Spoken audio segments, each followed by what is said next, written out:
இது மகிமை நேரம். கர்த்தருடைய பரிசுத்தமான நாமத்துக்கு ஸ்தோத்திரம்.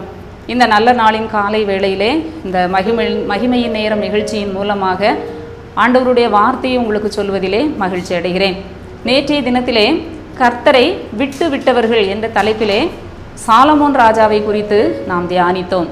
இந்த நாளிலே நாம் ரெகோபெயாம் என்கிற ராஜாவை குறித்து நாம் பார்க்க இருக்கிறோம்.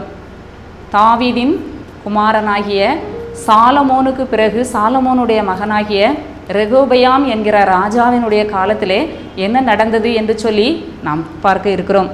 2 நாளாகமும் 12ஆம் அதிகாரம் 1ஆம் வசனத்திலே ரெகோபெயாம் ராஜ்யத்தை திடப்படுத்தி தன்னை பலப்படுத்தி கொண்ட பின் அவனும் அவனோடே இஸ்ரவேலர் அனைவரும் கர்த்தருடைய நியாய பிரமாணத்தை விட்டு விட்டார்கள்.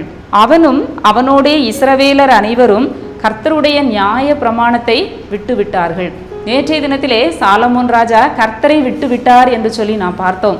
இந்த நாளிலே இந்த ரெகோபெயாம் என்கிற ராஜாவும் அவருடைய ஜனங்களும் இஸ்ரவேல் ஜனங்கள் அனைவரும் கர்த்தருடைய நியாய பிரமாணத்தை விட்டு விட்டார்கள்.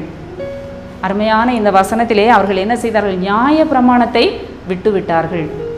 இந்த நியாய பிரமாண புத்தகம் மோசேயின் மூலமாக இஸ்ரவேல் ஜனங்களுக்கு கொடுக்கப்பட்டது. கர்த்தருடைய கற்பனைகள், கர்த்தருடைய கட்டளைகள், எதை செய்ய வேண்டும், நாம் எதை செய்யக்கூடாது, நாம் எப்படி வாழ வேண்டும் என்று சொல்லி தேவன் மோசேயின் மூலமாக அந்த கற்பலகைகள் மூலமாக இன்னும் சட்ட திட்டங்களை ஆண்டவர் எழுதி கொடுக்கிறார்.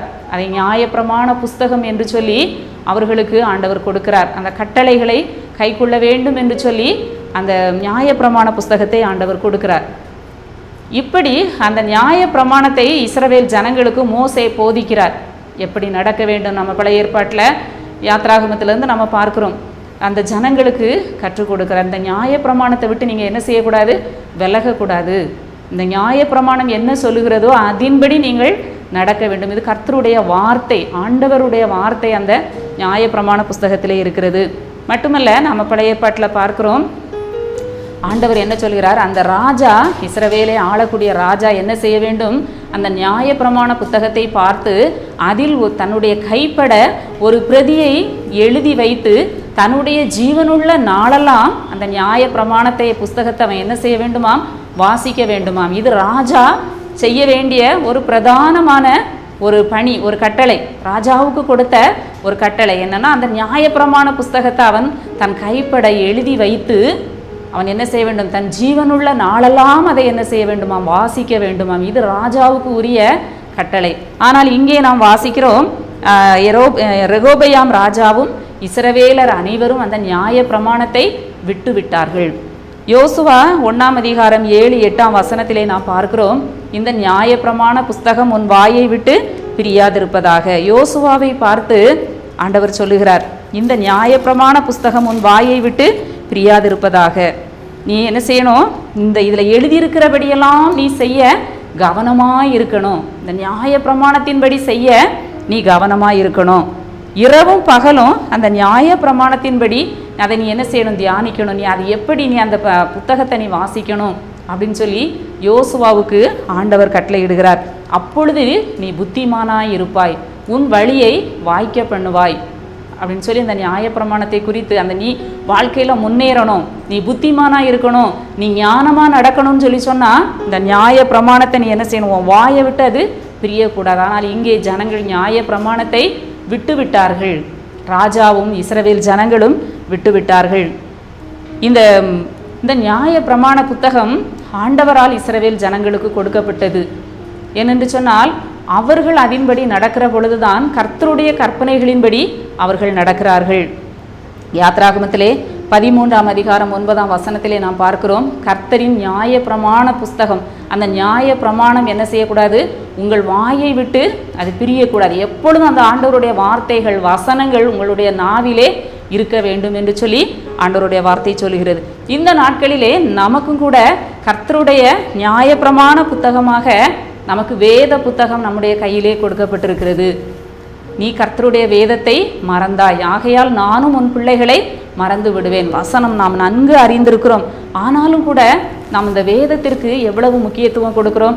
அந்த ராஜாவும் இஸ்ரவேல் ஜனங்களும் வேதத்தை, அந்த நியாய பிரமாணத்தை அவர்கள் மறந்து விட்டார்கள். அதனால் என்ன விளைவு நடந்தது என்று சொல்லி நாம் பார்க்கிற பொழுது, ஆண்டவர் அவர்களை சீஷாக் என்று சொல்லக்கூடிய எகிப்தின் ராஜாவின் கையிலே அவர்களை ஒப்பு கொடுக்கிறார். அந்த சீஷாக்கு கையிலே ஆண்டவர் அவர்களை ஒப்பு கொடுக்கிறார்.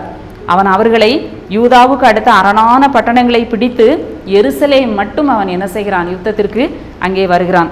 அப்பொழுது சீஷாக்கி நிமித்தமாக ஆண்டவர் ஒரு தீர்க்கதரிசியை, செமாயா என்று சொல்லக்கூடிய ஒரு தீர்க்கதரிசியை அவர்களிடத்திற்கு அனுப்புகிறார். அந்த தீர்க்கதரிசி ராஜாவையும் ஜனங்களையும் பார்த்து சொல்லுகிறார், நீங்கள் என்னை விட்டு விட்டீர்கள், ஆகையால் நான் உங்களை சீஷாக்கின் கையிலே விழும்படி விட்டு விட்டேன். இவ்வளோ ஒரு நல்ல வார்த்தை பாருங்க. நீங்கள் என்னை விட்டு விட்டீர்கள், ஆகையால் நானும் உங்களை என்ன செய்துட்டேன், சீஷாக்கின் கையில் விழும்படி உங்களை விட்டு விட்டேன். சத்துருக்கள் கையில் நான் உங்களை என்ன செய்துட்டேன், ஒப்பு கொடுத்துட்டேன். அதைத்தான் தாவீது அருமையாய் சொல்லுகிறார், நீங்கள் அவரை தேடினால் அவர் உங்களுக்கு தென்படுவார், நீங்கள் அவரை விட்டு விட்டீர்களே ஆகில் அவர் உங்களை என்றைக்கும் கைவிடுவார், விட்டு விடுவார். இதே வசனத்தை தான் அந்த செமாயா தீர்க்கதரிசி ஜனங்களை பார்த்து, ராஜாவை பார்த்து சொல்லுகிறார், நீங்கள் என்னை விட்டு விட்டீர்கள். இந்த நாளிலே நாம் சிந்தித்து பார்ப்போம். நாம் ஆண்டவரை விட்டு விட்டோமா? நாம் ஆண்டவரை சேவிக்கிறோமா? அவருடைய வேதத்தை நாம் நேசிக்கிறோமா? அவருடைய வேதத்திற்கு நாம் எந்த அளவுக்கு முக்கியத்துவம் கொடுக்கிறோம்? இன்றைக்கு கடமைக்காக வாசிக்கிறவர்கள் உண்டு, வேதத்தை கையில் எடுக்காத கிறிஸ்தவர்கள் உண்டு. ஆண்டவர் சொல்லுகிறார், நியாய பிரமாணத்தை விட்டு விட்டோம் என்று சொன்னால் நாம் ஆண்டவரை விட்டு விட்டது போல வேதத்தை நாம் மறப்பது ஆண்டவரை மறப்பதற்கு சமம். ஆண்டவரை நாம், அவருடைய வேதத்தை அலட்சியம் பண்ணுகிறோம், கர்த்தரை அலட்சியம் பண்ணுகிறோம், அவருடைய வார்த்தையை நாம் அலட்சியம் பண்ணுகிறோம்.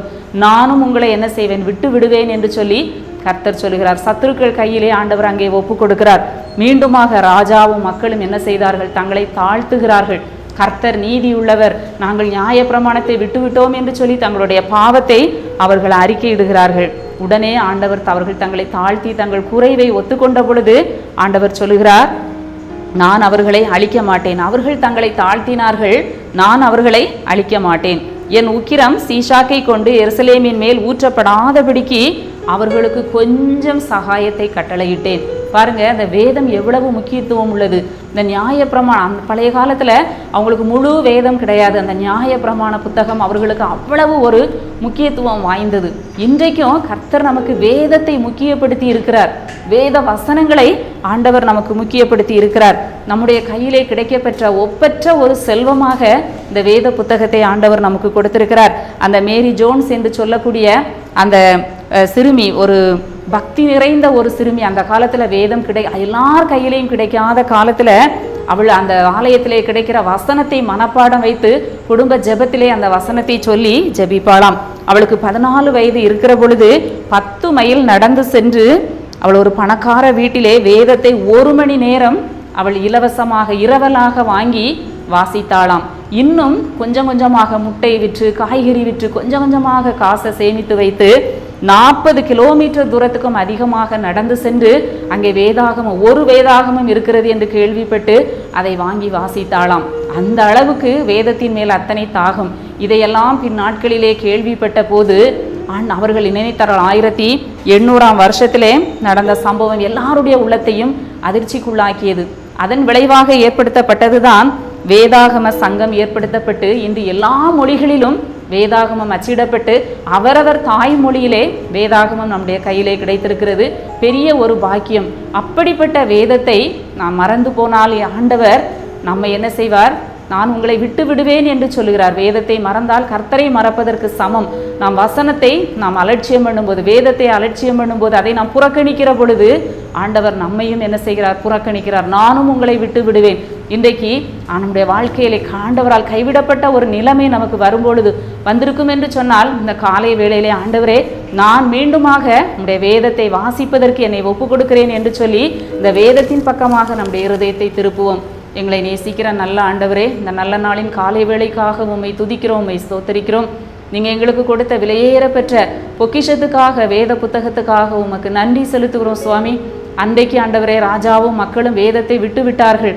நாங்கள் இந்த நியாயப்பிரமாண புத்தகத்தை விட்டு விடாதபடி கருத்தாய் வாசிக்க எங்கள் வாயை விட்டு அது பிரியாதிருக்க உதவி செய்யும். இந்த நாள் முழுவதும் உங்கள் கிருபை எங்களை தாங்கி வழி நடத்தட்டும். மீட்பர் இயேசு கிறிஸ்துவின் மூலம் ஜெபிக்கிறோம் நல்ல பிதாவே, ஆமென்.